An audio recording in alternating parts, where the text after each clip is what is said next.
Welcome to Food Label Friday, the only show giving you full disclosure about the labels on your food and the ingredients they hide.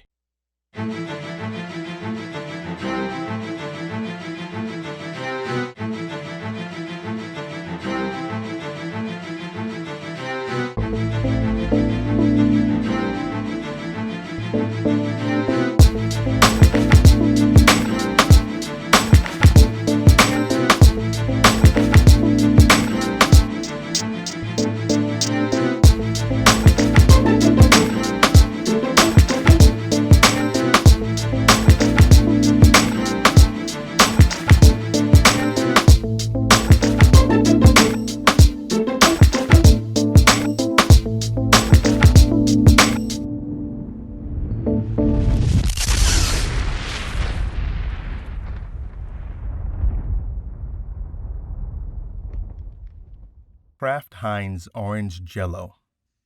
Now, I'm going to preface this episode with a warning. You're going to be so surprised when you find out how Jell-O is made.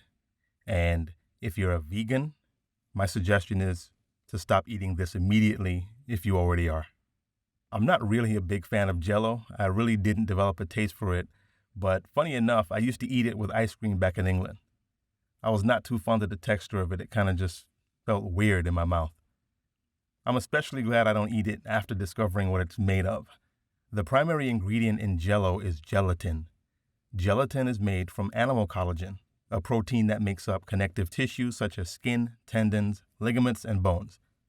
The hides and bones of certain animals, often cows and pigs, are boiled, dried, treated with a strong acid or base, and finally filtered until the collagen is extracted. The collagen is then dried, ground into a powder, and sifted to make gelatin.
Anyway, now that we've gotten past that shocking revelation, let's take a look at these ingredients.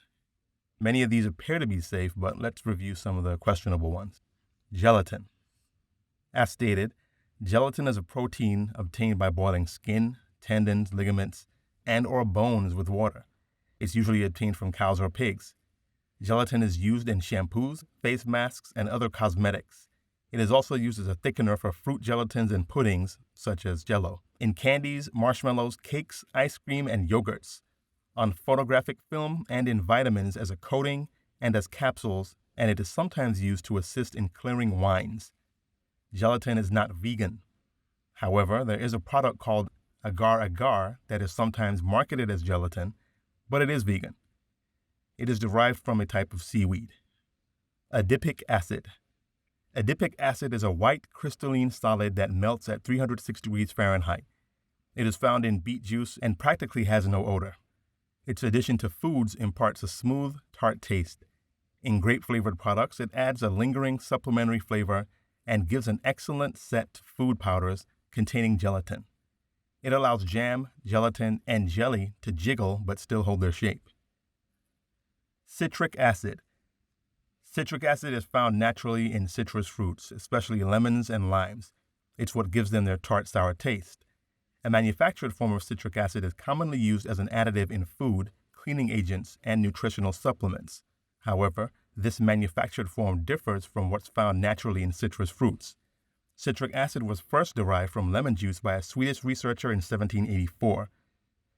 It's produced today from a specific type of mold and used in a variety of applications. The citric acid listed in the ingredients of foods and supplements is manufactured, not what's naturally found in citrus fruits. Citric acid helps with energy metabolism, the absorption of minerals, and the prevention or treatment of kidney stones. Sodium citrate. Sodium citrate is the sodium salt of citric acid. It is commonly used in food as a flavor enhancer or preservative. It is what gives many sodas their sour and slightly salty taste. When used in foods, it is highly unlikely to cause any adverse effects as amounts used are very small. While sodium citrate is usually safe, it does carry some risks. For one thing, it interacts with several different types of medicine, especially those containing aluminum. Furthermore, people with hyperkalemia, which is too much potassium in the blood, and or heart problems should avoid sodium citrate. Additionally, it may cause hypernatremia, which is excess sodium in the blood. Symptoms of hypernatremia include drowsiness and weakness. In severe cases, it can even lead to seizures and death. Lastly, sodium citrate may cause an allergic reaction in some people. As with any medication, please speak to your doctor if you have any other illnesses or are taking other drugs before you take sodium citrate. Aspartame. Aspartame is an artificial non-saccharide sweetener 200 times sweeter than sucrose and is commonly used as a sugar substitute in foods and beverages. It is marketed under brand names such as E12 and NutraSweet. A number of regulatory agencies and health-related organizations have weighed in favorably on aspartame. Though there are many who feel it is linked to many diseases such as cancer or Alzheimer's, it's gained approval from the following: U.S. Food and Drug Administration, FDA, we all know how I feel about them, United Nations Food and Agriculture Organization, World Health Organization, American Heart Association, American Dietetic Association. This requires much more study and research to be certain of the actual effects of aspartame. Asulfate potassium. Asulfate potassium is yet another sweetener that is up to 200 times sweeter than table sugar. Also known as asulfame K or ACE-K, the ingredient is a calorie-free sweetener found in sugar-free products. Alone, it's a white crystal powder with a slightly bitter aftertaste. Because of this taste, it's often blended with other sweeteners like sucralose, used in Splenda, or aspartame, used in Equal. Both controversial in their own right. It can be found in soft drinks, protein shakes, drink mixes, frozen desserts, baked goods, candy, gum, and tabletop sweeteners. The Food and Drug Administration approved of ACE-K's use in soft drinks in 1998, increasing consumer exposure to the ingredient. The Center for Science in the Public Interest says that despite the shortcomings of early research, there is a link between ACE-K and cancer. Natural flavor. Natural flavors are synthesized in laboratories. The significant function in food is flavoring rather than nutritional. For example, natural blueberry flavor is extracted in a lab from a real blueberry that was picked from a real blueberry bush. Note that the flavors can also come from other fruits, vegetables, seeds, or any other natural sources. Artificial flavor. Artificial flavors come from petroleum and other inedible substances created to mimic an actual flavor. For example, an artificial blueberry flavor begins and ends its life in a laboratory. It's made to taste like blueberry through an amalgamation of man-made aroma and flavor chemicals that befit a blueberry. So now let's move on to the worst of the worst. Yellow-6. Yellow-6, a toxic chemical, is a sulfonated form of Sudan-1. This poisonous substance was one of the original petroleum azo compound dyes developed in the late 19th century during the European textile boom. Sudan-1 is classified as a level 3 carcinogen meaning that it caused cancerous tumors in lab animals but has no specific link to cancer in humans. A tiny proportion of people express an allergy to yellow 6 and experience symptoms such as hives, asthma, and skin rashes. Red 40. Red 40 is a chemical compound that comes from coal tars.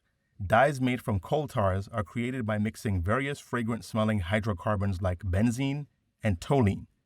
Back in the day, dye was made from things found in nature like flowers, leaves, roots, etc. Over time, however, scientists have learned how to create these colors in a lab. This is where dyes like Red 40 made their debut. According to the Center for Science in the Public Interest, some people who have come in contact with products containing Red 40 have had allergic reactions such as swelling around the mouth. Research has also shown a link between Red 40 and hyperactivity in kids. This one is bad, actually horrific. Now, when looking at the nutrition facts, always look at the serving size. In this example, it is 1 snack, which means one of the 4 snacks inside the package. It also says there are 4 servings per container. Pay attention to the sugar content, which states 0 grams, but remember, it has 2 controversial sugar substitutes. Notice that they don't tell you how many grams of that is in this product. The sodium content is 45 milligrams per serving. This is very low, but you should consider how harmful the other ingredients are.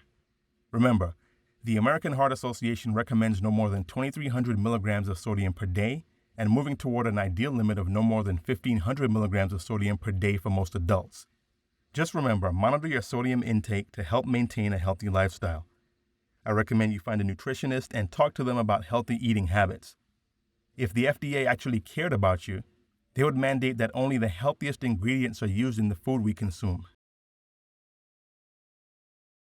Next week, we will open up the secrets of another food item. Until then, always read your labels. Make sure you subscribe, like, and share. Click the notification bell so you'll be notified when we upload new videos. Find The Awakening Frequency on Twitter, Instagram, and on Facebook. Research is key. Always do your own research and never just listen to what people tell you. We are The Awakening Frequency.